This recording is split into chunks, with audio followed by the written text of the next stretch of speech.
Alright guys, so today we're working on the Ford Windstar, a little bit more of a rare vehicle. It's my grandfather's, so we're going to be doing front brake pads. I'm going to be showing you guys pretty much the process of doing brake pads. It's pretty simple stuff. Alright guys, so today we're going to go ahead and start off by doing a diagnosis. We're going to go ahead and pull apart the tire. My grandfather's going to help me out here.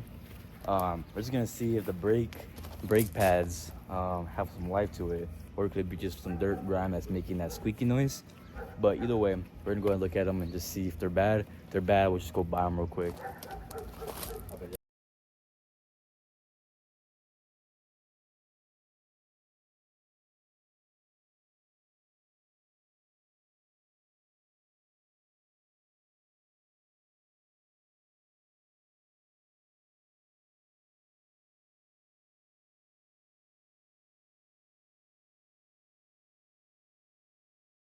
All right, guys. So we came to the conclusion the brake pads weren't the worst thing in the world, but they are definitely low and they look kind of corroded. We definitely need some sliding grease for the sliding pins. They don't even slide anymore, so that could also be an issue why the brakes aren't engaging super good or making a squeaky noise. And then we're gonna get some brake fluid because my grandfather's been saying how when you press the brakes down, it's kind of a little bit more, it's kind of loose. So it's probably just need some fluid. Maybe do a little brake bleed. So we'll just do a front brake bleed and grease out the pins in the front and just swap out the brake pads. All right, guys, after about 2 hours, we finally got our brake pads. We got our brake tool right here. So we're gonna be using Maddox from Harbor Freight. He's gonna go ahead and open it up, get the casing out, and I'm gonna go ahead and get started here. All right, guys, for the first part, let me first learn how to do this. I'm gonna learn how to do it real quick, and on the next side, I'll show you guys how to do the Ford Windstar's brake system here. I just want to really quick. It should be pretty simple. Once you know how to do one brake, you can do them all.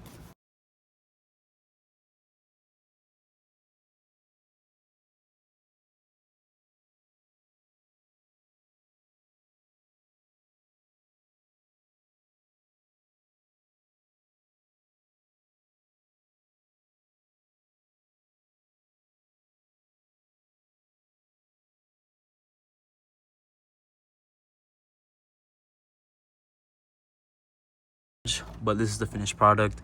The pins slide now. Everything looks good. I'm gonna show you guys how to do it now on the other side on the Ford Windstar. So to start off, you want to look for the sliding pin bolts. So you'll notice there's one right here on top. On my case, I got a 13 or 12 millimeter. I got 12 millimeter right here on the top, and there should be another bolt in the bottom right here. They're about the same right here at the bottom. Both be 12 millimeters. It's just 2 bolts. So we'll start off with the top here first. Then I'm gonna go ahead and get the bottom.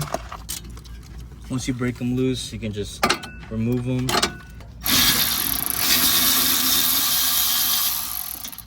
We got one bolt here. Hit the second bolt. Got the second bolt down right here. Next thing is you gotta be careful on how you handle this head here.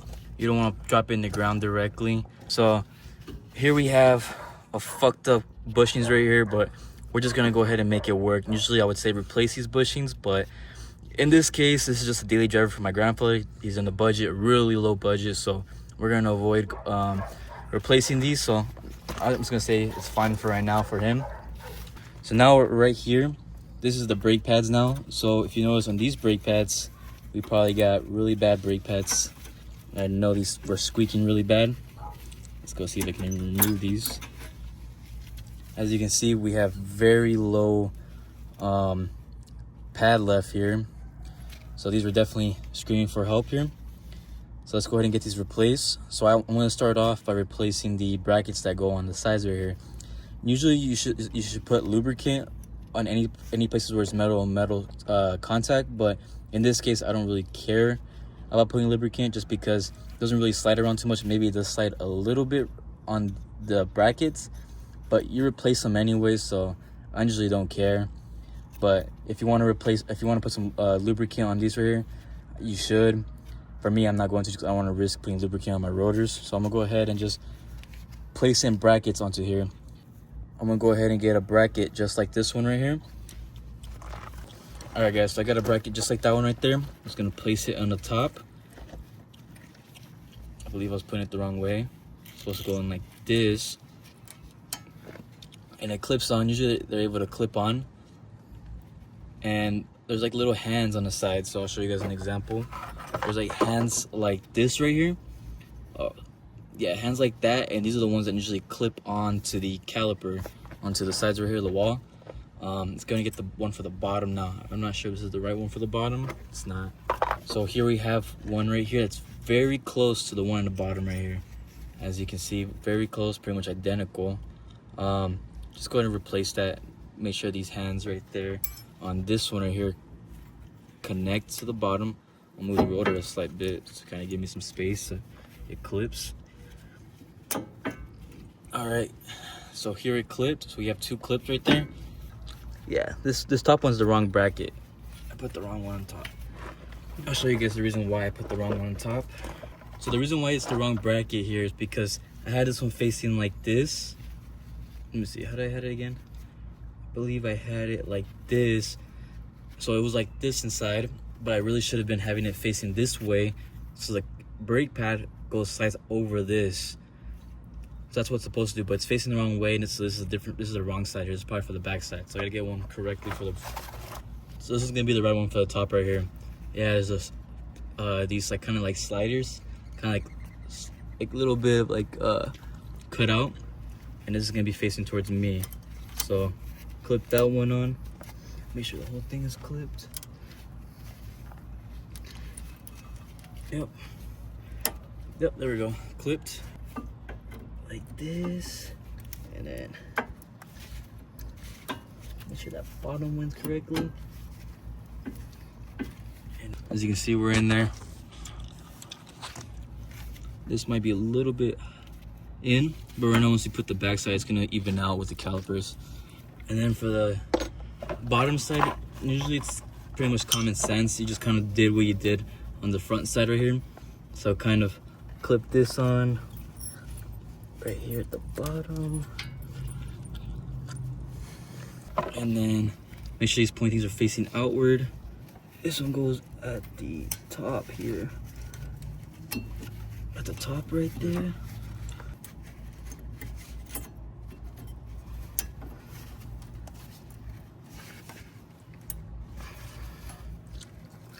As you can see, we're inside the sliding pins. Oh wow, this one might be broken. This one doesn't even move at all right here. I can't even get it to budge. Like this one, see how this is supposed to slide? This one doesn't move at all. It's like messed up. I'm wondering if I have to hammer it. I'll be right back, guys. I'm gonna see if I can break this one loose and see how bad we got it on this one here. But if I can break it loose, I'll show you guys what needs to be done. But let's see how bad it is right now. All right, guys. So funny, it's kind of sad, but I tried hammering this out. I tried picking it out and see if I can maybe push it out and then maybe add some lubricant to it. So it's what's supposed to be like, and it's kind of a bad example on this car, but it's supposed to look like this. It's supposed to be a sliding pin with lubricant on there. And what it is, it's supposed to move around. So this can move around this caliper head here, or the caliper itself. It's supposed to be able to move. But because this one's like welded onto this bracket, we're pretty much stuck like that. So it's not good. I think it's still gonna work, but it's like, that's not a good thing to have. It's not a good problem. So I already told my grandfather he's probably gonna have to go to a junkyard and buy a new one of these brackets here. That sucker's on there, man. That sucker's on this guy. So we're gonna go and leave this one alone right here because he's gonna replace this anyways. We're not gonna lubricate this bottom one like how we're supposed to. But if you guys are gonna be doing this in your guys' application, you're gonna grab these sliding pins, you're gonna clean off this old grease, and you're gonna use lubrication. I use silicone right here, silicone base, because silicone's not gonna destroy your rubber.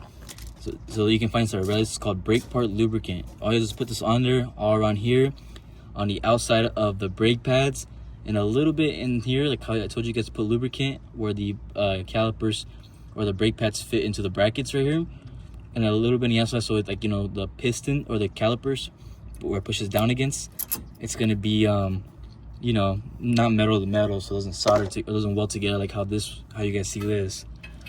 But yeah, guys, I'm gonna go ahead and put this back together. I'm just gonna hope for the best for my tata on this one right here, and we're gonna leave this alone. and just hope it doesn't fuck up or anything like that. So now I'm gonna show you guys how to expand these calipers right here. Let me put my gloves back on. You're gonna use this tool that I got from Maddox, but it looks like this here. What it is, it just expands the calipers so you can put, you know, thicker brake pads onto it. I'll go ahead and show you guys me doing this, using this tool. It's pretty common sense. So what you do is you get this. You want it to fit in between this outside bracket and the caliper itself.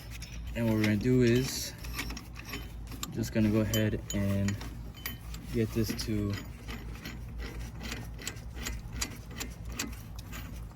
grab on right there. And then I'm just gonna go ahead and just push this outward. Push it outward so that we can have this go in. So to kind of show you guys that, let's go ahead and get this done here. All right, and then we loosen this sucker here. And now we have this pushed in, as you can tell. And we do the same thing on this side right here. So let's go ahead and get this here to come back in a little bit. Kind of a little bit of a battle going on here on this side. We're trying our best here to make this work on this Ford Windstar. You know, it has too much miles on it to really want to fix it, but let's go ahead and put this back together same way as it came on. Make sure you put lubricant on these sides right here on your guys' application. But here, this might be the last time you see this in this car. This might need to all get replaced real soon. So that's what I would suggest on this, in this case. But cylinders go in the back, and let's see here, kind of off, but it is what it is. You know, this might not be the best way to get it done.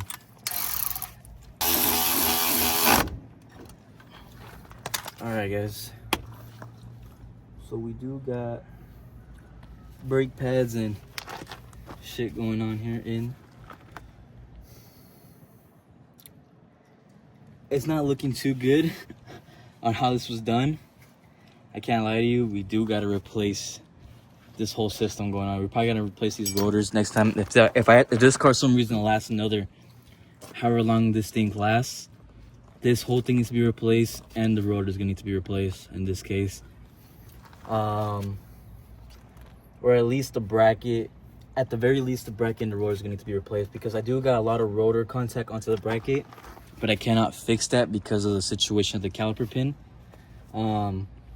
So whatever is here is kind of whatever is all I'm able to do in this case. So this is pretty bad, but at least now you guys know how to work on a Ford Windstar. For right now. All right, guys. So we're not gonna end up bleeding the brakes here. Instead, we're just gonna I just topped it off the brake fluid canister.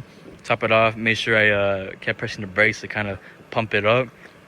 Add a little bit more if I needed to, and then capped it off. Close the hood. Now we're gonna put the wheels back on. So only reason why we're not bleeding the brakes in this case here is just because in this car right here, we do have a bad side right there. So I was like, you know what, it might not even be worth it. We probably either way got to replace everything in the first place, the whole caliper and whatnot. But you know, for this right now, the way it is, this car has 250,000 miles on it. We're just gonna go ahead and run it like this. This probably only cost us $60 to get all the materials for this thing. So $60, you know, get actual brakes on here, something that's maybe usable. I think it's better than nothing. So 2004 Ford Windstar, pretty much how you do brakes on this sucker.